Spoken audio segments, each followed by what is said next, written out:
சலனம் 258. தேவ் அவள் அழும் வரை காத்திருந்தான். என்னாச்சு? அவள் நடந்தது கொஞ்சம் பட்டும் படாமலும் சொல்லி முடிக்க, இப்போ நீ எதுக்கு அழற? அவள் என்கிட்ட மிஸ்பிஹேவ் பண்ணிட்டான். கூடவே உன்னை பேய்ன்னு சொல்லி தள்ளி விட்டுட்டான். அம்மோ, என்னடா? அவன் உன்னை கிஸ் பண்ணிட்டான்னு நினச்ச அழறியா, இல்லை உன்னை பேய்ன்னு சொல்லிட்டானே நினச்ச அழறியா? ரெண்டும். கூடவே ஆதினிக்கு அவனுக்கு இடையில் ஒரு அண்டர்ஸ்டாண்டிங் இருக்கு. ஒருவேளை அவரை லவ் பண்ணினா வருத்தப்படுவா இல்லையா? அவளை லவ் பண்ணினா உன்னை எப்படி கிஸ் பண்ணுவார்? இல்லை அவள் எக்ஸ்பெக்டேஷனோட தான் அவர்கிட்ட பேசுவா. அப்புறம் அந்த ஆள் யார்கிட்டையும் நல்லா பேசாது, ஆதினிக்கிட்ட மட்டும்தான் பேசும். அதனாலேயே ஆதினிக்கிட்ட என்னால் ஒழுங்காக பேச முடியலை. அவனும் அப்போ அவள் தான் லவ் பண்ணுறா, அவர் பண்ணலை. புரியல. அவளை லவ் பண்ணியிருந்தா உன்னை கிஸ் பண்ணியிருக்க மாட்டார். என்னவோ இருக்கட்டும், எனக்கு அந்த ஆளை பிடிக்கலை.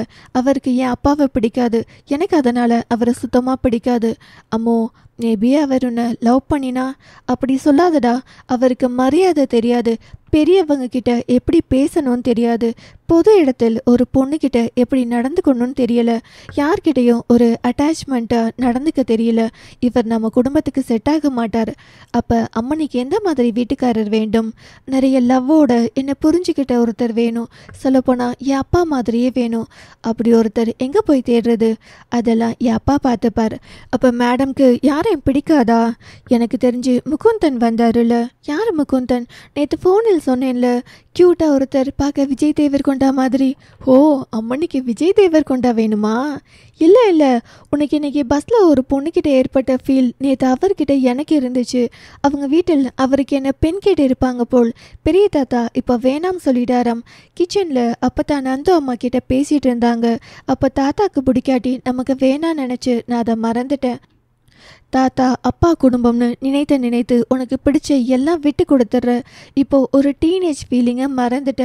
என்னமோ அவங்களுக்கு பிடிக்காட்டி எனக்கு அதில் இன்ட்ரெஸ்ட் வரதில்லை. அப்படியா? ஆமாம், எனக்கு பிடிக்காட்டி நான் அதுக்கப்புறம் யோசிப்பதில்லை. அவனோ, ஆனால் உனக்கு பிடிக்காத ஒருவரை இப்போ வரைக்கும் நினச்சிட்ருக்க. அவள் முறைக்க, மகிழ் சொல்லு, நம்ம எது வேணும்னு நினைக்கிறோமோ அது எப்போவுமே லேட்டாக தான் நம்ம கைக்கு வரும். ஆனால் நம்ம வேணாம்னு ஒன்று நினைக்கிறோம் இல்லை, அது சீக்கிரம் நம்ம லைஃப்பில் வரும். ரொம்ப அதிகமாக நினைக்காதடி. கடைசியில் அவரே உன் லைஃப் பார்ட்னராக வந்துட போகிறார். டேய், இப்படி மென்டல் மாதிரி பேசினா இனி நான் உன்கிட்ட பேச மாட்டேன். என்கிட்ட பேசாமல் உன்னால் இருக்க முடியுமாடி? இருப்பேன். உன்னை உயிராக நினைக்கிற குடும்பம் இருக்க. சுற்றி அத்தனை பேர் இருந்தோ நீ அழறதுக்கு என்னை தேடி தான் வந்திருக்க. அதுதான் உனக்கும் எனக்கும் இருக்கிற பாண்டிங். உன்னால் ஒரு நாள் கூட முடியாது. எந்த பொண்ணும் யார்கிட்டையும் ஷேர் பண்ணாத விஷயம் நீ என்கிட்ட பண்ணுவ. நான் உன்னோட சோல்மேட், உன்னோட கண்ணாடினா. நான் இல்லாட்டி ரொம்ப மிஸ் பண்ணுவடி நீ. அவன் சொன்னது உண்மை என்பதால் சிரித்தாள். அவள் முகம் தெளிய அவன் தெளிந்தான். ஈஸ்வர் அங்கே தன் மகனுக்கு சோறூட்டி கொண்டிருக்கும் மனைவியையே பார்த்தான். சாப்பிட்டு கொண்டிருந்த அன்பு திடீரென்று தன் அப்பாவை பார்த்தவன் அவனையே பார்த்து கொண்டு பாவமாய் அமர்ந்திருந்தான். அஞ்சு சாப்பாட்டை பிசைந்து ஆகாட்டு கண்ணா. அவன் பயத்தில் வாய் திறக்காமல் அமர்ந்திருப்பதை கண்டு என்ன பார்க்கிற என்று திரும்பி பார்க்கும்போது அங்கே அவர்களை பார்த்தபடி ஈஸ்வர் நின்றிருந்தான். வேகமாக சாப்பாடு தட்டை மகனின் பக்கம் திருப்பிவிட்டு, நீயே அடுத்து சாப்பிடு கண்ணா என்றவள் அடுப்படிக்குள்ள போய் கையை கழுவி விட்டு கணவனின் அருகில் வந்து, ஏதாச்சும் வேணுமா? எத்தனை டைம் சொல்கிறேன், சாப்பிட்ற பையனை ஊட்டி விட்டு கெடுக்காதன்னு. சரி, இனி ஊட்டலை. எப்போவுமே ஒருத்தவங்களை டிபெண்ட் பண்ணி இருக்க வைக்காதடி. அவனுக்கானதை இப்போ இருந்து செஞ்சு பழகினாதான் அவன் அவனாக இருப்பான். இல்லாட்டி ஒவ்வொன்றுக்கும் யாரையாவது எதிர்பார்த்துக்கிட்டே இருப்பான்டி. நான் சொல்கிறது புரியுதா இல்லையா உனக்கு? அவன் சின்ன பையன், அவனா சாப்பிட்டா கொஞ்சம் தான் சாப்பிட்றான். அஞ்சு, நீ அவனுக்கு சோம்பேறித்தனத்தை வளர்த்து விடுற. இதுக்கு மேலே உன்னையெல்லாம் திருத்த முடியாது என்றவன் ஏதோ ஒரு யோசனையோடு அறைக்குள் போய்விட்டான். அவன் சோகமாக போவதை பார்த்து கொண்டே வந்தவள் அங்கு மகன் தான் வைத்த சாப்பாட்டை விரலால் அளந்து கொண்டிருப்பதை கண்டு, நீயும் ஏண்டா இப்படி பண்ற? அவரும் திட்டுறாரு, நீயும் ஒழுங்கா சாப்பிட மாட்ட. நான் யாருக்குன்னு தான் பண்றது என்று சொல்லிக்கொண்டு மீத சாப்பாட்டை அவனுக்கு ஊட்டி விட்டு தன் மகனை கொண்டு போய் தன் மாமனாரிடம் விட்டுவிட்டு, மாமா கொஞ்ச நேரம் பார்த்துக்கோங்க. மருமகளின் முகத்தையே உற்று பார்த்து கொண்டிருந்தார் அருணாச்சலம். ஏன் மாமா அப்படி பார்க்குறீங்க?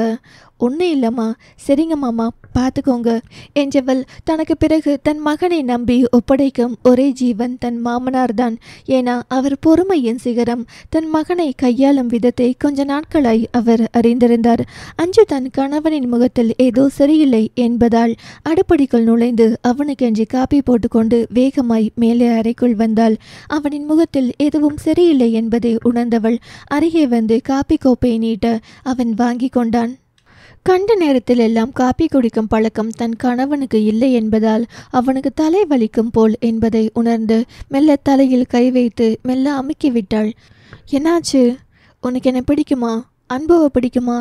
அந்த கேள்வியில் அவளின் முகத்தில் கலவரங்கள் ஓடுவதை உணர்ந்தவன், எதுக்கடி இவ்வளவு சீரியஸாக முகத்தை வச்சுட்டு யோசிக்கிற? என்னை பிடிக்குமா உன் மகனை பிடிக்குமான்னு தானே கேட்டேன். ஐயோ, நீங்கள் இந்த மாதிரி கேட்டால் எனக்கு பக்கு பக்குன்னு வருதுங்க. ஏண்டி, என் அண்ணன்கிட்ட நடந்துக்கிட்ட மாதிரி என் பையன்கிட்டையும் பேசக்கூடாதுன்னு சொல்லிட்டா நான் என்ன பண்ணுவேன்? அப்போ நான் இல்லாட்டி உன் பையன் இருந்தால் மட்டும் போதுமா? என்ன பேச்சுது என்று அவன் மீசையை பிடித்து கோபமாக இழுத்தாள். வலிக்குதுடி. வலிக்கட்டும், வலிக்க தானே இழுக்கிறேன்.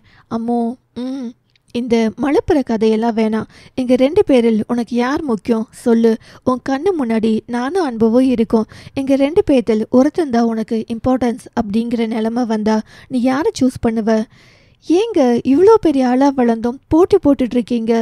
எனக்கு நீங்கள் 2 பேருமே முக்கியங்க. என் அண்ணா கூட போட்டி போட்டப்போ அவருக்குன்னு குடும்பம் இருந்துச்சு, அம்மா இருந்தாங்க. அதனால் நான் அவரை விட்டுட்டேன். ஆனால் அன்பு சின்னவன், அவனை எல்லாம் விட்டுட்டு என்னால் ஒரு செகண்ட் கூட இருக்க முடியாது. அப்போது என்னை விட்டுட்டு இருந்துடுவியா? இதென்ன சின்ன பையன் மாதிரி? ஏ, பதில் சொல்லுடி. ஏங்க, எங்கேயாச்சும் தெரியாமல் கீழே விழுந்து மண்டையில் தான் அடிபட்டுடுச்சோ? ஏண்டி, அப்புறம் கொஞ்சமாச்சும் பெரிய மில்லோட ஓனர் மாதிரி நடந்துக்கிறீங்களா? ஏ, நான் லவ் கொடுக்கறதுக்கு மட்டும் எப்படி நடந்துக்கிட்டாலும் பரவாயில்லையா? புரியலை. நான் பெரிய பையன் மாதிரி காதலிக்க ஆரம்பிப்பேன். உனக்கு ஓகேவா? சலனம் 259. ஈஸ்வர் மனைவியை அணைத்தபடி, அம்மோ, நான் இல்லாட்டியும் நீ சந்தோஷமா இருக்கணும் பட்டென்று வாயில் போட்டாள். என்னடி அடிக்கிற? அப்புறம் இப்படி பேசனா? ஹே, நான் இதேச்சியா சொன்னேன். நம்ம வாயிலிருந்து வர வார்த்தைகளுக்கு சக்தி அதிகம்னு நீங்க தானே எனக்கு சொல்லி கொடுத்துருக்கீங்க. திங்க் பாசிட்டிவ் என்ற விஷயத்தை கற்றுக் கொடுத்ததே நீங்களே இப்போ இப்படி பேசலாமா? அம்மோ, ஒருவேளை எனக்கு ஏதாவது நேர்ந்தாலோ இறக்க நேரிட்டாலோ வேகமாய் அவன் வாயின் மேல் தன் கையை வைத்து அவன் முகத்தை பார்க்கும் போதே அவள் கண்களில் இருந்து நீர் சொட்டு சொட்டாய் விழுந்தது. என்னுடைய எல்லாமாக இருக்கும் நீங்க இல்லைனா நான் ஒண்ணுமே இல்லைங்க. இந்த உலகம் இவ்வளவு அழகா என் கண்ணுக்கு தெரியுதுன்னா அது நீங்க என் பக்கத்துல இருக்கிறதால மட்டும்தான். நான் எப்பவுமே உங்க பொண்டாட்டின்னு சொல்றதுல தான் என் கர்வமே. என் தலையில இருக்கிற மகுடமே உங்களோட பொண்டாட்டிங்கிற அந்த அடையாளம் தான். நான் கூட கொஞ்சம் அதிர்ஷ்டசாலி தாண்டி. ஏன், உன்னை சந்தித்திருக்கேன்ல. வேகமாய் புன்னகையோடு கண் விரித்து அவள், நிஜமா? என்ன நிஜமா? அறிவில்லை, முட்டாள், அரமெண்டல், லூசு அப்படியெல்லாம் சொல்கிறீங்க. இப்போது அதிர்ஷ்டசாலின்னு சொல்கிறீங்களே, நான் கொஞ்சம் அறிவாளி ஆயிட்டேனா? அடியே பைத்தியக்காரி, இந்த குறைபாடுகள் என்பது உன்கிட்டையும் இருக்குது, என்கிட்டையும் இருக்குது. என்ன மாதிரி ஒரு டாமினன்ட் பர்சனை உன்னால் மட்டும்தான் டாலரேட் பண்ண முடியும். வெவ்வேறு எண்ணங்கள், கோட்பாடுகள், செயல்முறைகள் கொண்ட தனித்தனி உயிரினங்களை ஒன்றாக இணைப்பது தான் வாழ்க்கை. என்ன மாதிரி ஒருத்தனை அட்ஜஸ்ட் பண்ணி எனக்காக அவள் கொஞ்சம் மாற்றி எனக்காகவே இருந்து என்னுடைய 2 பிள்ளைகளை பெற்று என்னோட ப்ளஸ் ஆர் மைனஸ் எல்லாம் தெரிஞ்சு என்னுடைய வீட்டையும் வீட்டு ஆட்களையும் உன்னுடையதாக பொறுப்பேற்று நான் பார்க்க வேண்டியதை நீ பார்த்து என்னையும் என் கோபத்தையும் சில நேரங்களில் நான் செய்யும் சில அபத்தங்களையும் பொறுத்துக்கிட்டு நான் வீட்டுக்கு உழைத்து களைத்து திரும்பி வரும்போது ஒரு சந்தோஷத்தை கொடுக்க தெரிஞ்ச தேவதடி நீ. வீட்டுக்குள்ளே வரும்போது அப்படியே அந்த கண்ணில் தெரியும் பாரு ஒரு லவ். அதை பார்க்குறதுக்காகவே வீட்டுக்கு வரணும்னு தோணும். பாருடா, என் புருஷனுக்கு இப்படியெல்லாம் உள்ளுக்குள்ள உணர்வு இருக்குன்னு இன்னைக்கு தான் எனக்கு தெரியுது. நிஜம் தாண்டி, நான் உண்மையிலேயே அதிர்ஷ்டசாலி. அதான் என் வாழ்க்கையின் ஆரம்பத்திலேயே உன்னை சந்தித்து இப்போ என் கூட இருக்க. இவ்வளவு லவ் வச்சிருக்க உங்களை நான் இடையில கஷ்டப்படுத்திட்டேன்ல. அந்த கஷ்டம் எல்லாம் நமக்கு இருந்தது ஒரு வேளை நல்லது தானோன்னு தோணுது. நம்ம பிரிஞ்சு இன்னும் அதிக நினப்பு தான் கொடுத்தது. உன்னை தவிர அந்த நேரத்தில் நான் வேற எதையுமே யோசிக்கலை, மறக்கவே நிறைய ஒர்க் தான் பண்ணினேனே, உன்னை தாண்டி வேற ஒன்றும் திங்க் பண்ணலை என்று தான் நினைக்கிறேன். இப்போது அதை ஃபீல் கொடுத்து சொல்ல தெரியலை, ஆனால் அதுவும் வலியோட கூடிய உணர்வும் நல்லா தான் போச்சு. நிஜமாவா? எப்போ பார்த்தாலும் கட்டியே பிடிச்சிட்டு இருந்தா போர் அடிச்சிருக்கோண்டி. சந்தோஷம், கோபம், வெறுப்பு, அடி மனசு வரைக்கும் சாகிற அளவுக்கு கொடுக்குற வலியெல்லாம் உன்னால தான் முடியும். ஒவ்வொரு நாளையும் கடத்தி கொண்டு போகிறதுக்கும் ஆள் மனசு வரைக்கும் தேல் கடிக்கிற மாதிரி கொடுக்குற ஒரு இனம் புரியா வழி தான் உன்னைய நினைக்க வச்சுச்சு. அந்த நெகட்டிவ் சைடு இருந்ததால் தான் நமக்குள்ளே இப்போது நிறைய பாண்டிங் இருக்குது. ஒரு காதல் ரொம்ப ஸ்ட்ராங்காக இருக்கணும் என்றால் அந்த காதலிக்கும் பெண்ணோ ஆணோ கொடுக்குற வழி அதை விட ஸ்ட்ராங்காக இருக்கணும். அந்த மூளை அவங்கள தவிர வேறு எதையுமே யோசிக்க விடாதபடி கொடுக்குற அந்த வழிக்கு இருக்கிற சக்தி தான் காதல். காதலுக்கு ரொமான்ஸ் எவ்வளோ முக்கியமோ அதே அளவுக்கு வழியும் தான் முக்கியம். உண்மையை சொல்லணும்னா நான் சின்ன வயசில் நானெல்லாம் இந்த கருமம் பிடிச்ச காதலை எப்பவும் பண்ணவே மாட்டேன் என இருமாந்திருந்த போது தான் நீ வந்து தொலைச்ச என் வாழ்க்கையில். அதே மாதிரி ஒவ்வொரு முறையும் நமக்கு ஏற்படுகிற சண்டையில் இனி இவ மூஞ்சிலேயே முழிக்கக்கூடாதுன்னு நினச்சிட்டு தான் அப்போ கிளம்பி வருவேன். ஆனால் அந்த வாயை பார்த்ததும் அத்தனையும் மறந்துடும் என்று மெல்ல அவளின் இதழ்களை தன் விரல் கொண்டு இழுத்து அப்படியே தன் இதழ்களுக்குள் வைத்தான். அவன் உணர்வுகள் தீரும் வரை தன் இதழ்களை அவனிடமிருந்து பிரிக்காமல் மௌனமாய் நின்றவள், நீங்க என்னவோ வேண்டாம் என்றுதான் ஆரம்பிக்கிறீங்க, ஆனால் முடிக்கவே மாட்டேங்கிறீங்க. என்னடி பண்றது? முடிக்கும்போது முடிக்கவே வேண்டாம் என்றுதான் மனசு சொல்லி மீண்டும் தொடங்குதே என்று மீண்டும் இதழ்களை ஆக்கிரமித்தான். அவனை கட்டிக்கொள்ள அவனோ அவளின் சேலையை பார்த்து, இது டிஸ்டர்பாக இருக்காமோ? ஐயோ ஆளை விடுங்க சாமி, இப்போதான் கட்டினேன், தம்பி வேற மாமா கிட்ட விட்டுட்டு வந்திருக்கேன், அதெல்லாம் எப்பா பார்த்துப்பார். ஐயோ இந்த நேரத்தில் போய் இதுக்கு எதுக்கடி நேரம்? பையனை விட்டுட்டு போனவளை இன்னும் காணமேனு அவர் தப்பா நினைக்க மாட்டாரா? பையன் சந்தோஷமா இருக்கான்னு நினைச்சு அவர் சந்தோஷம்தான் படுவார். சி என்னச்சி, வேணாட்டி போ என்று அவளை விட்டு விலக அவளோ அவனின் சட்டை காலர் இழுத்து பிடித்து, நான் எப்போ வேணான்னு சொன்னேன்? வாய் வேணா வேணான்னு சொல்லுது, ஆனால் கண்ணெல்லாம் கேட்குது என்று அவனையே பார்க்க பெண் அவளோ அவன் தலையை விரலால் கோதி விட்டு கொண்டு, அதான் தெரியுதில்ல என்று அவனை நெருங்கினாள். அவன் உச்சந்தலையில் ஒரு முத்தம், நெற்றியில் ஒரு முத்தம், கன்னங்களில் ஒரு முத்தம் என்று தாயாக அவன் தலை கோத அவனோ அவளை இழுத்து தன் மடியில் படுக்க வைத்து, சம்டைம் நீ எனக்கு பேபிடி என்ற ஒரு அவதாரம் தான் நான் உன்கிட்ட எடுக்காம இருந்தேன். என்ன அவதாரம்? பேபி சொன்னீங்கல்ல? ஆமாம், நீ எனக்கு பேபி தான் என்று அவளின் ஆடைகளை களைந்து அவளை நுகர்ந்து நுனிய முதல் அடி வரை காதல் நீர் பாய்ச்சி அவளை கொஞ்சம் கசக்கி கொஞ்சம் சிலிர்க்க வைத்து கொஞ்சம் மயக்க வைத்து மிச்சமில்லாமல் மொத்தமும் முடித்து அவளின் மேல் ஆடையான பின் அவள் அவனின் தலை கோதினாள் காதலோடு. ஏனோ எல்லா உணர்வுகளும் முடிந்த பிறகு ஒதுக்கிவிடும் ரகம் அல்ல அவளும் அவனும். உணர்வுகள் முடிந்த பிறகுதான் ஒருவரோடு ஒருவர் இன்னும் நெருக்கமாய் காட்டிக்கொண்டு மார்பில் முகம் புதைத்து கொள்வார்கள். காமம் முடிந்த பின்தான் அங்கு காதலை தொடங்குகிறது. இதனால் தான் என்னவோ இருவருக்கும் ஆன பிணைப்புகள் இன்னும் இறுகி கொண்டே போனது. ஏங்க என்னடி, நம்ம கொஞ்சம் இளமையாவே இருந்திருக்கலாம் இல்ல? அது முடிஞ்சு போன ஒன்னுடி. எனக்கு என்னவோ கொஞ்சம் 23 வயசுக்கு திரும்பி போனால் நல்லா இருக்கணும்னு தோணுது. ஏன் இப்போ முடிஞ்சது பத்தலையா? ஹலோ, அதெல்லாம் நிறைய கொடுக்குறீங்க, அதிலெல்லாம் நீங்கள் கிங். சொல்லு. நிஜமாதான்.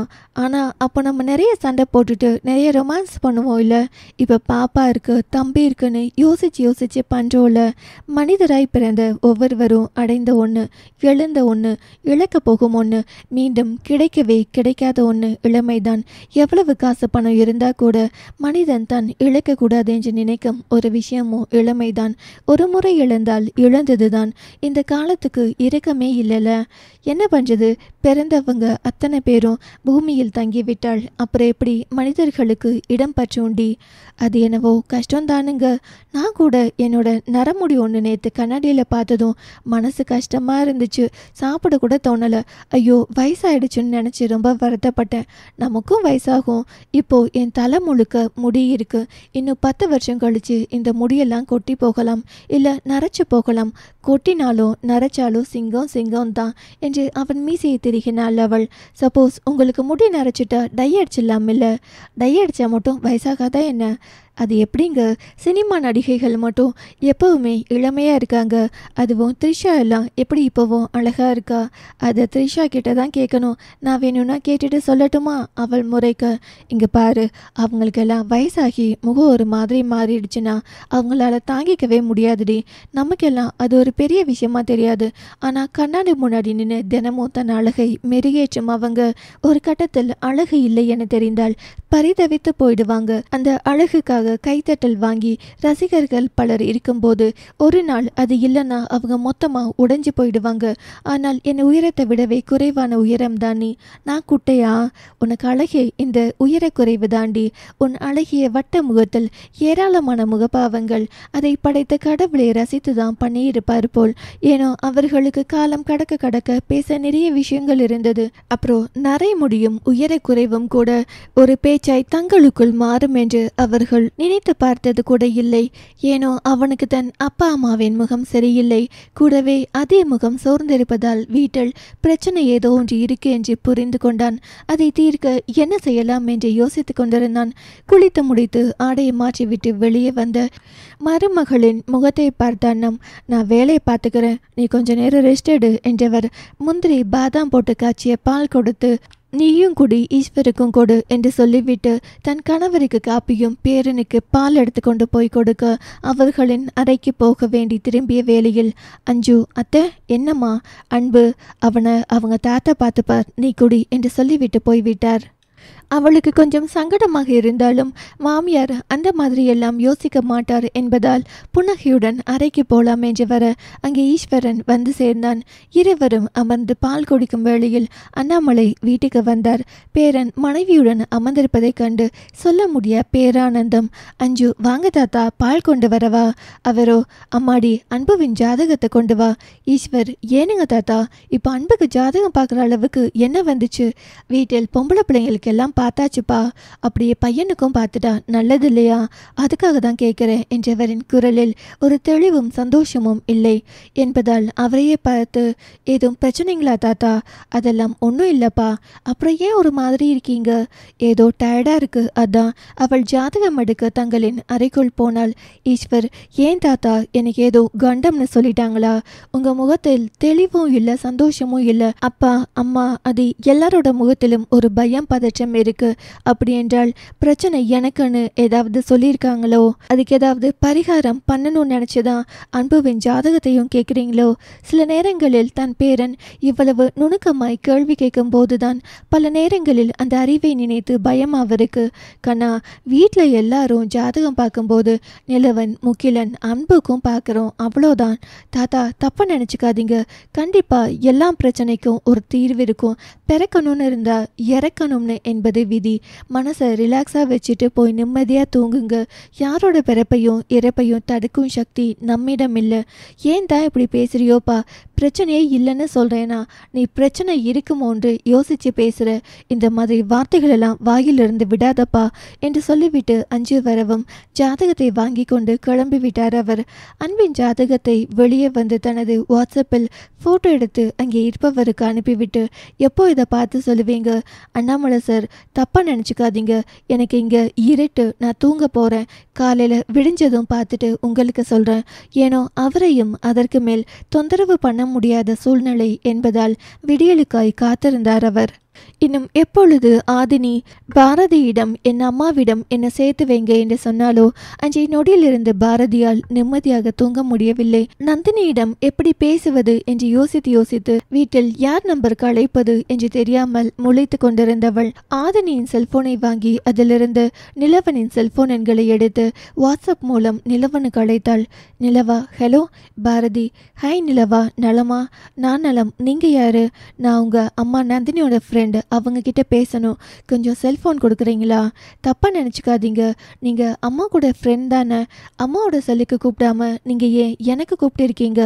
அம்மாவுக்கு சர்ப்ரைஸ் கொடுக்கலாம் என்றுதான். நான் கொஞ்சம் வெளியே இருக்கேன், வீட்டுக்கு போனதும் கூப்பிடுறேன் என்றவன் அழைப்பை துண்டித்தான். சலனம் 260. அர்ஜுன் உறங்கி கொண்டிருந்தான். அவனுக்கு ஃபோன். இந்நேரம் யார்டா கூப்பிடுறாங்க என்று பார்க்க எடுத்ததும், ஹலோ, எப்படி அர்ஜுன் இருக்க? ஹலோ, யாரு? நான் உன் தாத்தா. அப்படி யாரையும் எனக்கு தெரியாது. கொஞ்சம் ஃபோனை வைக்கிறீங்களா? நீ எடுத்தெறிஞ்சு பேசுகிறதுல உன் கஷ்டம் எனக்கு புரியுது. ஏன்னா ஒரு தாத்தாவா நான் உன்னை சரியாக நடத்தலை. ஹலோ, நீங்கள் யாருன்னு எனக்கு தெரியாது. என் அப்பாவுக்கு இந்த உலகத்தில் அப்பாவே இல்லையாம். அப்புறம் எப்படி எனக்கு தாத்தா வருவார்? அசிங்கமாக பேசாத அர்ஜுன், அவர் ஏன் பையன். அதை எப்படி சார் ஊர் சனம் முன்னாடி அவர் உங்கள் மகன் என்று ஒத்துக்கொள்ள முடியலை, ஆனால் என்ன மட்டும் பேரன்னு அக்செப்ட் பண்ணிக்கிறீங்களோ? நான் இப்போ அதுக்காக தான் கூப்பிட்டேன். இத்தனை நாள் நான் உங்கள் அப்பாவை பற்றி யாரிடமும் சொன்னதில்லை. இவன் என் மகன் என்று. ஒரு பள்ளியின் உரிமையாளர் உன் அப்பன். நான் பெருமைப்படுற மாதிரி அவன் நடந்துக்கிட்டாலும் நான் அவனுக்கான மரியாதையை கொடுக்காமல் இருந்திருக்கேன். அதுக்கு முதல்ல மன்னிச்சிடு. ஆனால் நீ நான் சொல்கிறபடி நடந்தால் கண்டிப்பாக உன் அப்பாவுக்கான அங்கீகாரத்தை நான் கொடுப்பேன். என் அப்பாவுக்கு ஆல்ரெடி மரியாதை எல்லாம் கிடைச்சாச்சு. நாங்கள் நல்ல நிலைமையில தான் இருக்கோம்.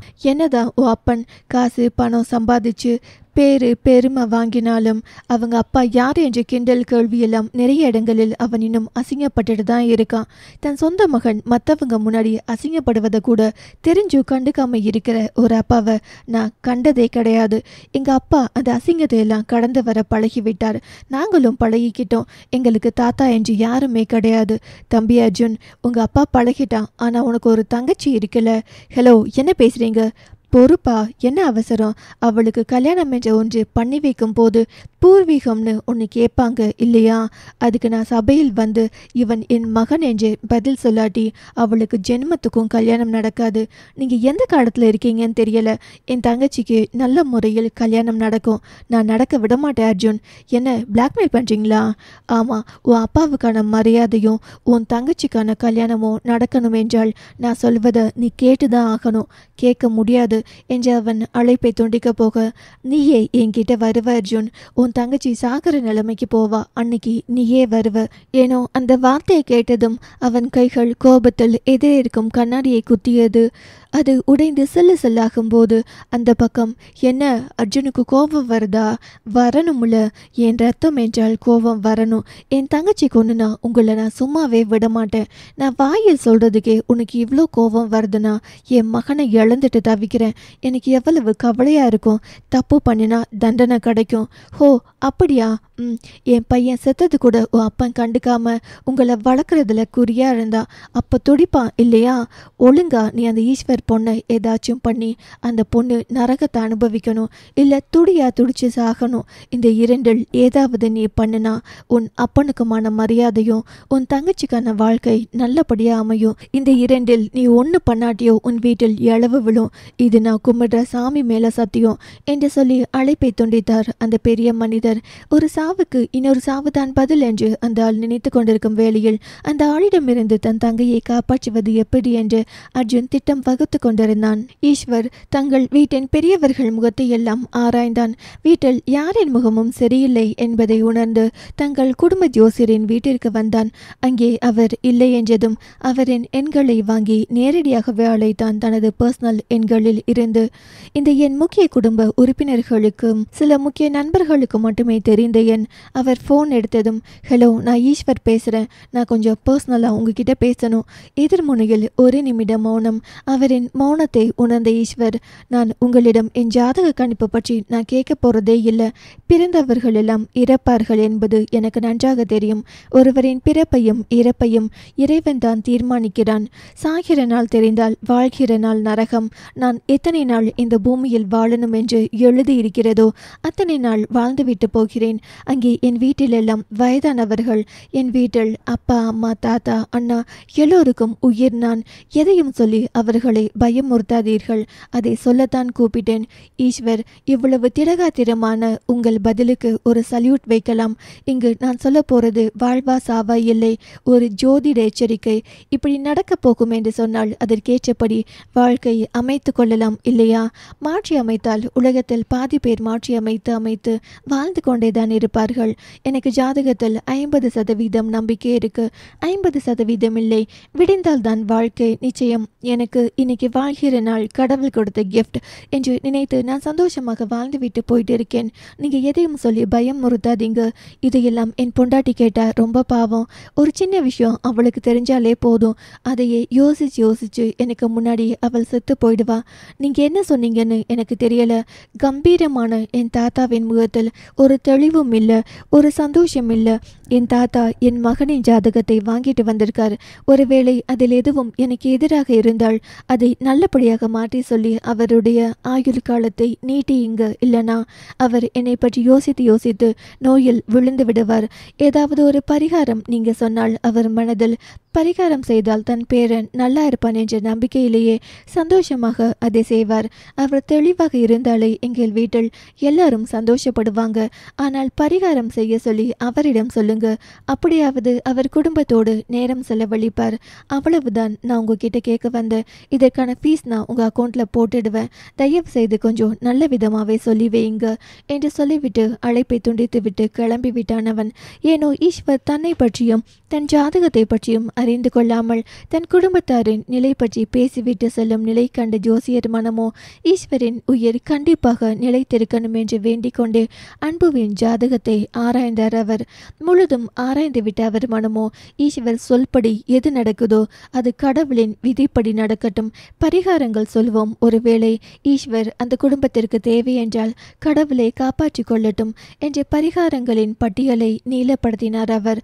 அந்த பரிகாரங்கள் அவனை காப்பாற்றுமா, அவன் செய்த புண்ணியம் அவனை காப்பாற்றுமா, இல்லை அந்த குடும்பத்தின் வேண்டுதல்கள் காப்பாற்றுமா, இல்லை ஈஸ்வரின் செயல்களால் கடவுளே கருணை கொடுத்து அவனின் ஆயுள் காலத்தை நீட்டிப்பாரா என்பது பொறுத்திருந்து பார்க்கலாம். குடும்ப ஜோசியர் எதுவாக இருந்தாலும் தாத்தாவிடம் மட்டும்தான் பேசுவார் என்பதால் அதியமான் தம்பி மற்றும் அவன் மகனின் ஜாதகத்தை எடுத்துக்கொண்டு ஒரு பிரபலமான ஜோசியரிடம் வந்தான். ஜோசியர் அவனின் ஜாதகத்தை புரட்டி கொண்டிருந்தார். அது அவரையே பார்க்க, நீங்க எதுக்கு வந்திருக்கீங்க, உங்க குடும்பம் ஜோசியர் சொன்னது உண்மையா என்று தெரிந்து கொள்வதற்காக வந்திருக்கிறீர்களா? அதை தலையாட்டினான். ஜாதகத்தை பார்த்துவிட்டு, குரு உச்சத்தில் இருக்கும் இந்த ஜாதகக்காரனின் ஜாதகத்தில் நீங்கள் என்ன தெரிந்து கொள்ளணும்? குரு உச்சத்தில் இருந்தால் நான் ஏன் இங்கு வரப்போகிறேன் என்று அதியமான் மனதிற்குள் நினைத்து கொண்டு அவரையே பார்க்க, ஜோசியர் என்னடா இவன் ஜாதகத்தை பார்க்காமல் நம்மிடமே கேள்வி கேட்கிறான் என்றும் மனதிற்குள் என்னை சபித்துக் கொள்வது எனக்கு நன்றாகவே கேட்கிறது. அதெல்லாம் இல்லைங்க, நீங்க வந்திருக்கிற விஷயம் உங்க தம்பிக்கு மரணம் நிகழப்போகிறது. அதை தள்ளி போடுவதற்கு தடுப்பதற்கும் மாற்று வழி தேடி வந்திருக்கிறீர்கள், சரியா? அதியமான் முகத்தில் ஈயாடவில்லை. இங்க பாருங்க, நானே சொல்லிட்டேன். இன்னும் மௌனமாய் அமர்ந்திருந்தால் நான் வேற என்ன பேச முடியும்? அதியமான் கண் கலங்கி, தெரிந்து கொள்ள ஆசைதான். எதை வைத்து மரணம் நிகழும் என்று சொல்கிறீர்கள்? அப்புறம் சாமி எதுக்கு இருக்கு? நீங்க காசு வாங்க எங்க உயிர் சம்பந்தப்பட்ட விஷயத்தில் விளையாடுறது சரியா? ஜோசியர் சிரிக்க, ஏன் சிரிக்கிறீங்க? ஜோசியம் படிச்சு கணிச்சு உங்களுக்கு பொருள் பதவி வருதுன்னா ஒத்துப்பீங்க, சந்தோஷம் வரப்போகுதுன்னா ஒத்துப்பீங்க, பிள்ளைங்க பிறக்க போகுது, 16 பெற்று பெருவாழ்வு வாழப்போகிறீர்கள் என்றெல்லாம் இந்த ஜாதகத்தை பார்த்து நாங்கள் சொல்லும் போது எல்லாம் ஒத்துக்கிறீங்க. அதே நேரம் ஒரு கெட்டது நடக்க போகுதுன்னு சொன்னா மட்டும் ஒத்துக்க முடியல இல்லையா? இதுதான் மனித மனம். நீங்கள் எதை வச்சு இதெல்லாம் நடக்காதுன்னு சொல்கிறீங்க? நீங்கள் எதை வச்சு பிஸ்னஸ் பண்ணினா நம்பர் 1 இருப்போம் என்று தொழில் கூடங்கள் அதிகம் நிறைந்த இந்த திருப்பூரில் பிஸ்னஸ் பண்ணிட்டு இருக்கீங்க. அது என்னை தெரியுமா? உங்கள் வீட்டில் ஈஸ்வர் சார் தெரியுமே. அப்புறம் இந்த ஜாதகத்தை எழுதியவர் எவ்வளோ பெரிய குரு என்று எனக்கும் தெரியும். அதற்காகவே படித்து ஒவ்வொன்றையும் துல்லியமாக கணிக்கும் ஒருவர் அவர் என் குரு. அவர் சொன்னாலே சரியாக இருக்கும். அவரை சந்தேகப்பட்டு நீங்கள் வந்திருக்கீங்கன்னா உங்களுக்கு என்கிட்ட ஏதாவது தெரிஞ்சுக்கணுமா? ஆமாம், நான் என் தம்பியின் ஜாதகம் பற்றி தெரிந்து கொள்ளதான் வந்தேன். இதை தடுக்க வழி இருக்கா? அவ்வளவுதானா? வேற எதுவும் தெரிய வேண்டாமா உங்களுக்கு? சொன்னால் தெரிஞ்சுப்பேன். ஜோதிடத்தில் உங்கள் கஷ்ட காலத்தை ஆராயும் போது உங்களின் வாழ்க்கையில் மிகவும் பிரச்சனைக்குரிய பகுதிகள் என்ன என்பதை புரிந்து கொள்ளலாம். புரியலைங்க, உங்களுக்கு நடக்கிற நன்மை அப்பவும் தீமை அப்பவும் நீங்கள் உங்களையும் அன்று உங்களுக்கு எந்த திசை நடக்கிறது என்று ஜாதகம் பார்த்து ஆராய்ந்தால் ஒரு ஜோசியர் சொல்றது சரியா தப்பா என்று புரியும். அதியமானின் முகத்தை உற்று பார்த்தவர், இப்போ உங்களுக்கு சூரிய திசை நடக்குது என்று வச்சுக்கோங்க. சூரியன் உங்களுக்கு அசுப பலன்களை தருகிறார் என்று வைத்துக்கொள்வோம். உங்களுக்கு வருகிற கெட்டதெல்லாம் உங்க ஜாதக காலம் படி சூரிய திசையில் நடக்குதா என்று தெரிந்து கொண்டால் ஜாதக கணிப்பு சரியா தவறா என்று புரியும். அப்படி கவனிப்பதன் மூலம் நீங்க பிரச்சனைகளை உங்களை ஓரளவுக்கு தெரிந்து கொள்ளலாம். அதை எப்படி தெரிந்து கொள்வது? உங்கள் வாழ்க்கையில் ஏதேனும் மோசமான நிகழ்வுகள் நடந்தன, அவை அந்த கிரகத்தின் நாளில் நடந்ததா? அவை அந்த கிரகத்தின் பெரிய அல்லது சிறிய காலகட்டத்தில் நடந்ததா என்று பாருங்க என்றவர் அதியமானின் புரியாத முகத்தை பார்த்து, இப்போ நீங்க போய் எங்கேயாச்சும் ஜாதகம் பார்த்தா உங்களின் தசா காலம் என்று சொல்லுவார்கள். அப்படி தசா காலம் என்று சொல்லும் காலங்களில் நடப்பவைகள் பொதுவாக உங்களுக்கு மோசமானதாக இருக்கும். ஒருவேளை அப்படி மோசமாக இருந்தால் அன்றைய பஞ்சாங்கத்தை எடுத்து பாருங்க. சூரியனா அதற்கு கிரகங்கள் இருக்கும். அந்த கிரகத்தின் நட்சத்திரம் வருகின்ற நாட்கள் நமக்குள் எப்படி செல்லும்? அந்த நாட்களில் ஏதேனும் கடினமான அனுபவங்கள் உங்கள் வாழ்க்கையில் நடந்ததுண்டா? அந்த மாதிரி உன்னிப்பாக கவனித்தால் எந்த கிரகம் உங்களுக்கு பிரச்சனை தருகிறது என்று தெரிந்து கொள்ளலாம். எனக்கு இப்போ சூரிய திசை தான் சார் நடக்குது, அப்பப்போ சில பிரச்சனைகள் வந்து போகுது. சூரிய கிரகணம் உங்கள் வாழ்க்கையில் பயணித்தால் சூரியனின் செயலான அதிகாரம், ஈகோ மற்றும் நம்ம தான் எல்லாம் என்று நீங்கள் செயல்படுவீங்க. சூரிய திசை காலத்தில் பிரச்சனைகள் எந்த நேரத்திலும் வரலாம். அந்த காலங்கள் போதும் மிகவும் கவனமாக இருக்க முயற்சி செய்யுங்கள். இந்த கிரக நாட்களில் பிரச்சனை இருந்தால் அதை கையாள போறீங்க என்றால் ரொம்ப கவனமாக கையாளணும். உதாரணமாக சூரியன் உங்களுக்கு பிரச்சனைகளை கொடுத்தால், எடுத்துக்காட்டாக இப்போ நீங்களே திருப்பொருள் கம்பெனி வச்சிருக்கீங்க. உங்கள் கம்பெனியில் வேலை செய்யும் ஆட்களுக்கு எதுவும் ஆகக்கூடாது என்று எத்தனையோ ISO சர்டிஃபிகேட் எல்லாம் வாங்கி வச்சிருக்கீங்க. இதெல்லாம் அரசாங்கம் சார்ந்த விஷயம். அரசாங்கத்தின் விஷயங்களை கையாளும் போது நீங்கள் கூடுதல் எச்சரிக்கையுடன் செயல்படுவதை உறுதி செய்து கொள்ளுங்கள். ஒருவேளை உங்களுக்கு எதிரி உருவாகி இருந்தால் இதெல்லாம் சிறப்பாக நடக்க முடியாதபடி செய்வார்கள். அப்படி எதிரி யாராவது உங்கள் நிர்வாகத்திற்கு எதிராக புகார் செய்திருந்தால் உங்களது நிர்வாகத்தின் தரத்தை ஆராய அரசு அதிகாரி சோதனை செய்ய வருவார். அப்படி வரும் பொழுது அவர்கள் கேள்வி கேட்பார்கள். அப்போது உங்களுக்குள் கோபம் வரும். நம்மை விட இவன் என பெரிய இவனா என்று கோபம் உச்சத்தை அடையும் போது வார்த்தைகளை விடுவீர்கள். அப்போது அரசாங்கத்தில் இருக்கும் ஆளுக்கு கோபம் வந்து உங்கள் நிர்வாகத்தின் மேல் இருக்கும் நன்மைகளை கூட தீமைகளாக மாற்றி ரெக்கார்டு எழுதிவிட்டு போனால் நீங்கள் அதுவரை கட்டி காத்திருந்த பெருமை எல்லாம் மறைந்து போகும். நான் சொல்றதோட அர்த்தம் புரிந்ததா உங்களுக்கு? கோபம் வர வேண்டிய சூழல் சூரியன் உருவாக்கினாலும் நீங்கள் மனதுக்குள் கோபப்படாமல் அரசாங்க அதிகாரியை மௌனமாய் புன்னகையால் பேசி அந்த விஷயத்தை முடித்துவிட்டு வருவதுதான் சாமர்த்தியம். இப்போ நான் சொன்னது உங்களுக்கு புரிந்ததா சார்? தெளிவாக புரிந்தது சார். இப்போ ஈஸ்வர் என்ன பிரச்சனை? ஒருவரின் ஜாதகத்தில் மாரகாபதி மற்றும் பாதகாபதி 2 பேர் இருக்காங்க. அவங்க யார் என்று தெரிஞ்சுக்கிட்டால் மரணம் எப்போ வரும் என்று தெரிந்து கொள்ளலாம்.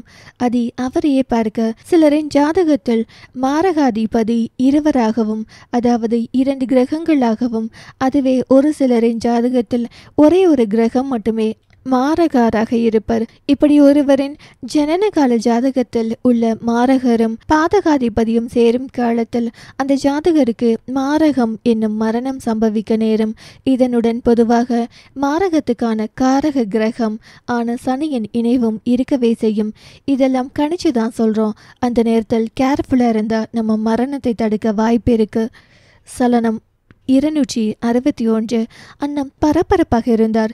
வீட்டில் மறுநாள் திருவாதிரை நோன்பு இருப்பதால் மார்கழி மாதத்தில் வரும் திருவாதிரை நாளை தன் மருமகள்களிடம், எம்மாடி 2 பேரும் நாளைக்கு உங்க புருஷனுக்காக முக்கியமாக நீண்ட ஆயுள் வேண்டி பெண்களாகிய நாம் விரதம் இருந்து சிவபெருமானை வழிபட்டால் நீண்ட ஆயுள் கிடைக்கும். இருவரும் சிரிங்கத்தை இருக்கும். அவரோ, நந்தினி நீ மாத்திரை போடணும், பாத்துமா விரதம் இருக்க முடியாதுல, நான் இந்த முறை விரதம் இருக்கேனுங்க. அஞ்சு அக்கா நீங்க மாத்திரை போடணும் இல்ல, எனக்கு உடம்பு சரியில்லாம போய் எனக்காக எவ்வளவு கஷ்டப்பட்டு இருக்காரு அதி, அவருக்காக நான் இது கூட பண்ணாட்டி எப்படி? அண்ணம் இருந்தாலும் டாக்டர் கிட்ட ஒரு வார்த்தை கேட்டுக்கிறியாடாமா? இப்போ எல்லாம் டாக்டர் மாத்திரையின் அளவை எல்லாம் குறைச்சிட்டார். டாக்டர் சொன்னாரா? ஆமாங்கத்த, டாக்டர் கிட்ட கேட்ட பிறகு உடம்பு ஓரளவு நல்லபடியாக ஆகிட்டு வருது, அதனால பயப்படாதீங்கன்னு சொன்னார். எனக்கு ஒன்றும் இல்லை மகிழ், அப்பத்தான் நானும் இருக்கலாமா? இது கணவருக்காக இருக்க வேண்டிய விரதம் கண்ணு. அஞ்சு, ஓய் நான் என் புருஷனுக்காக இருக்கிறதாக்கும், நானும் என் அப்பாவுக்காக இருப்பேன். இது ஒன்றுக்கு தான் எனக்கு போட்டி இல்லைன்னு நினச்சேன், இதுக்கும் வந்துட்டியா? நான் தான் என் அப்பாவுக்கு ஸ்பெஷல், எப்போவுமே ஃபர்ஸ்ட், அதனால் போட்டி எல்லாம் இல்லை. ஏ என் புருஷனுக்கு நான் தாண்டி ஃபர்ஸ்ட்டு. மகிழ், அப்பா வரட்டும், கேட்டு ஒரு முடிவு பண்ணிக்கலாம். ஓ வரட்டுமே, கேட்டுப்படலாம். அண்ணம், இன்னைக்கு ஈஸ்வர் வரட்டும், நானும் கேட்குறேன். நீங்கள் யார் பக்கம் அத்தை, மகிழுக்கா இல்லை ஏன் பக்கமா? நான் எனக்காக? மகள் அப்பத்தா? ஆமாம், என் மகன்கிட்ட கேட்கணும், உனக்கு யார்டா முதல் முக்கியம்னு. நானா உன் பொண்டாட்டியா பிள்ளையான்னு? அஞ்சு ஆத்தி, இது என்ன புது கதை? நீங்கள் வந்தால் நானெல்லாம் கடைசி தான். சிரித்தவர், எந்த புருஷனுக்கும் மனசுக்குள் பொஞ்சாதி தான் முதல் இடத்தில் இருப்பா. ஆனால் தன்னை பெற்றவளும் தான் பெற்றவளின் முகமும் மனமும் சோர்ந்து விடக்கூடாதுன்னு மனைவி பேரை சொல்ல மாட்டாங்கோ. அவள் புரிஞ்சுப்பாள் என்ற நம்பிக்கையில். அஞ்சு நெசமாங்கத்த? பின்ன இல்லையா? ஆத்தாவும் மகளும் இரத்த உறவு. ஆனால் பொண்டாட்டி அப்படியா? வேற ஒரு வீட்டில் பிறந்து அங்கே கண்டு கழித்த ஆசை பாசம் எல்லாம் மறந்து தாலி கட்டியவனின் சுமையை தன் சுமையாக்கி அந்த குடும்பத்தை தன் குடும்பமாக நேசித்து வாழும் பெண்தான் கணவனின் உயிர். ஏ மகள், நல்லா கேட்டுக்கோ, நான் தான் என்ற புருஷனின் உயிர். நந்தினி தங்கையின் மண்டியில் செல்லமாய் கொட்டி, என்ன பேச்சு பேசுகிற சின்ன பிள்ளைகிட்ட? அவ மட்டும் பேசலாமா? அவ பேபி என்றவாறு. நீ எல்லாருக்கும் ஸ்பெஷல் தான் அம்மோ. இந்த நாட்களில் அனைவரும் விரதம் இருக்கலாம், நீயும் இரு. நந்துமானா நந்துமா தான். ஆமாம், இந்த விரதம் எப்படி இருக்கிறதுமா? என்னை விட உன் அப்பத்தாவுக்கு தான் அனுபவம் ஜாஸ்தி, அவரிடம் கேளுடா. அப்பத்தா சொல்லுங்க. நாளைக்கு மார்கழி பௌர்ணமியும் திருவாதிரை நட்சத்திரமும் ஒன்று சேரும் நாள். ஒவ்வொரு வருஷமும் இதே நாளில் வரும் நாளில் ஆருத்ரா தரிசனத்தையே திருவாதிரைன்னு சொல்லுவாங்க. எதுக்குங்க அப்பதான் இந்த விரதம்? இந்த மார்கழி திருவாதிரை திருநாளில் மாங்கல்ய நோன்பு இருந்தால் தீர்க்க சுமங்கலியாக இருக்கும் வரம் கிடைக்கும்டா. எந்த சாமிக்கு விரதம்? திருவாதிரை நாளில் சிவபெருமானை நினைத்து காலையிலிருந்து விரதம் இருக்கணும். இரவில் முழு நிலவை கண்டு வணங்கி பின்ன விரதத்தை முடிக்கணும் என்றவர். பூஜைக்கு வருபவர்களுக்கு புடவை ஜாக்கெட் எல்லாம் கொடுக்கணும் என்பதால் இத்தனை சுமங்கலி பெண்கள் வருவார்கள், அவர்களுக்கெல்லாம் கொடுக்கணும் என்று அதையெல்லாம் சரி பார்த்து கொண்டிருந்தார். பின் மறுநாள் பூஜைக்கு தேவையானவற்றை ஏற்கனவே வாங்கி வர சொல்லி கணவரை அனுப்பியதால் அவர் வரவுக்காக காத்திருக்க சற்று நேரத்தில் அவர் வேலையாளுடன் வந்து சேர்ந்தார் பொருட்களோடு. சற்று நேரத்தில் வீடு களை கட்டியது. அதி, நந்து, நீ விரதம் இருக்கணுமா? ஏன்? உன் உடம்ப நினைத்துதான். மற்றவங்களுக்கு எப்படி புருஷன் என்றெல்லாம் எனக்கு தெரியாது. ஆனால் எனக்கு கிடைச்ச புருஷன் போல யாருக்கும் இருக்காதுன்னு தான் நான் நினைக்கிறேன். உடம்புக்கு முடியாத பொண்டாட்டிக்கிட்ட எந்த உறவும் இல்லாமல் பக்கம் வந்தால் அவளின் ஹார்ட்பீட் அதிகமாயிடுமோ என்ற பயத்தில் இந்த நிமிஷம் வரைக்கும் தொடாமல் உணர்வுகளை கட்டுப்படுத்தி 20 வருஷம் இருக்கீங்க. வேறொரு ஆம்பளை இப்படி இருப்பானா என்றால் சத்தியமா எனக்கு தெரியாது. ஆனால் என் புருஷனுக்கு என்று ஒருத்தி இன்னும் காத்திருக்கிறாள் என்று தெரிந்தும் அவளை தேடாத என் புருஷனுக்கு நான் உயிரை கூட கொடுக்கலாம், தப்பில்ல. அதெல்லாம் வேணாம், நீ நல்லா இருந்தா போதும். எனக்கு என் பழைய நந்துவை பார்க்கணும், அவ்வளவுதான். ஏனோ வேகமாக கட்டி கொண்டவள், ஏங்க என்னம்மா, நீங்கள் ஏன் இன்னொரு பொண்ணை தேடவே இல்லை? நான் கூட உங்களை விட்டு விலகி இருப்போம். இன்னொருத்தர் உங்கள் லைஃப்பில் இருந்தால் நல்லா இருக்குன்னு தான் நான் உங்களை நினச்சேன். ஆனால் நீங்கள் நைட்டு ஃபுல்லாக ஏன் கூட தான் இருந்தீங்க. எனக்கு இருக்கிற அதே உணர்வு தானம்மா உனக்கும் இருக்கும். அவளோ கண்ணீரோடு கண்ணுக்கு முன்னாடி பிடிச்ச சாப்பாட்டை வைத்துக்கொண்டு அதை சாப்பிட முடியாதது எவ்வளவு கஷ்டமோ அப்படி தான் தன் மனைவி பக்கத்தில் இருந்து தொட முடியாத உணர்வு. சாரி. அவளை அணைத்தவன், டாக்டர் கிட்ட கேட்டுக்கலாமா? அதெல்லாம் பேசியாச்சு. அடுத்த மாதத்துலேருந்து மாத்திரையெல்லாம் நிறுத்திடலாம். நம்ம கூட சந்தோஷமாக நம்ம வாழ்க்கையை தொடங்கலாம். மெல்ல முத்தமிட்டான். இன்னும் இறுக்கி அணைத்தவன். இன்னும் கொஞ்சம் அவன் முகத்தை பார்த்து எதிர்பார்க்க, கொடுக்கும் முத்தம் கூட அவளை எந்த விதத்திலும் பாதித்து விடக்கூடாது என்று பார்த்து பார்த்து வைத்தான் காதலோடு. ஏனோ அந்த அதிகாலை புத்துணர்வோடு இருந்தது அந்த வீட்டில் இருக்கும் அனைவருக்கும். காலையில் அஞ்சு ஈஸ்வருக்கு பால் கொண்டு போக, எனக்கு வேணாம். ஏன்? நீ குடி, நான் குடிக்கிறேன். ஏங்க, நான் விரதம். ஏண்டி, நீ யாருக்காக விரதம் இருக்க? என் புருஷனுக்காக. அந்த வார்த்தையில் அவ்வளோ அந்யோன்யம் இருந்தது. அவளையே பார்த்தவன் அருகே வர துள்ளி குதித்து தள்ளி நின்று அவனை முறைக்க, ஏண்டி இப்படி ஓடுற? பின்ன பக்கத்தில் வரீங்க. பக்கத்தில் வந்தா என்ன? நான் விரதம். நான் ஒன்றும் பண்ணலையே. நான் ஸ்ட்ராங்குடி. நீங்கள் முதல் இந்த பாலை கொஞ்சம் பிடிங்க, நான் போகிறேன். நீ தாண்டி டெய்லியும் காப்பி கொடுக்குறேன்ற பேர் வெளியில் என்னை எழுப்பி கடிச்சு என்னென்னவோ பண்ணுவ. ஹலோ, அது நேத்து. இன்றைக்கே ஓடுற? என்னை நினச்சிதான் இப்படியெல்லாம் பனியன் போட்டு நின்னா நான் அவுட்டு. நான் விரதம் இருக்கணும், ஒழுங்காக குடிங்க. எனக்கு வேணாம், நீ பால் எடுத்துகிட்டு போ. ஏங்க இப்படி பண்ணுறீங்க? நானும் விரதம் தாண்டி. ஹலோ, இது புருஷனுக்காக பொண்டாட்டி இருக்கிறது. பொண்டாட்டிக்காக புருஷனும் இருக்கலாம். நீங்க சாப்பிடலனா என்னால் எப்படி நிம்மதியா ஒரு நிலைப்பாட்டுடன் விரதம் இருக்க முடியும்? அந்த வார்த்தையில் அவனுக்காக வருத்தப்படும் பிரியங்களில் கொஞ்சம் தொலைந்து போனவன், அம்மோ இங்க வா, மாட்டேன் போங்க, வாடி, ஒன்றும் பண்ண மாட்டேன், அருகே வர இறுக்கி அணைத்தான். அது காட்டியது அவளின் மேல் கொண்ட அவனின் காதலை. என்னாச்சு? தோணும் ப்ளீஸ் இந்த பாலாச்சும் குடிங்கள, இன்னைக்கு நானும் விரதம் தான், எனக்குன்னு எதுவும் செய்ய வேணாம் என்று சொல்லி அவளை அனுப்ப, ஏங்க என்னடி? அவளோ விரலால் உச்சந்தலையை தொட்டு காட்ட முத்தம் ஒன்றை பதித்து அனுப்பினான். ஜனவரி 13 பள்ளி கல்லூரிகளுக்கு விடுமுறை இல்லை என்பதால் அவர்களை அனுப்ப மகிழும் நிலவனும் காலையில் கோவிலுக்கும் ஒரு 4 மணிக்கு மேல் வீட்டில் ஆள் போட்டு பல ஆயிரம் பேருக்கு திருவாதிரை களியுடன் 18 வகை காய்கறிகளுடன் சாப்பாடு விருந்து போட அன்னம் ஏற்பாடு செய்தார். சாப்பாடு ஒரு பக்கம் தயாராக அன்னம் பூஜைக்கு தயாரானார். நேரத்தில் விருந்து தயாராக அவரைக்காய், பாகற்காய், அரசாணிக்காய் உள்ளிட்ட 18 வகை முக்கியமான காய்கறிகள் சமைத்து முக்கிய சாமிக்கான திருவாதிரை களியை அன்னம் அவரின் கையால் செய்தார். திருவாதிரை களி செய்யும் போதே அஞ்சு பச்சரிசி அடையை செய்தாள். ஐயர் வரவைத்து வீட்டில் திருவாதிரை திருநாளில் சிவபெருமானுக்கும் பார்வதி தேவிக்கும் திருக்கல்யாணம் வைபவம் நடத்த வேண்டி அதற்கான பூஜை ஒரு பக்கம் நடைபெற்று கொண்டிருந்தது. அந்நேரம் அன்னம் ஒரு பெரிய இலையில் முதலில் மஞ்சளில் விநாயகர் செய்து அதில் அருகம்புல் சாற்றி கூடவே விபூதி, சந்தனம், குங்குமம் வைத்து அந்த விநாயகர் முன் ஒரு தட்டல் 1001 மாங்கல் சரடுகளை வைத்தார்.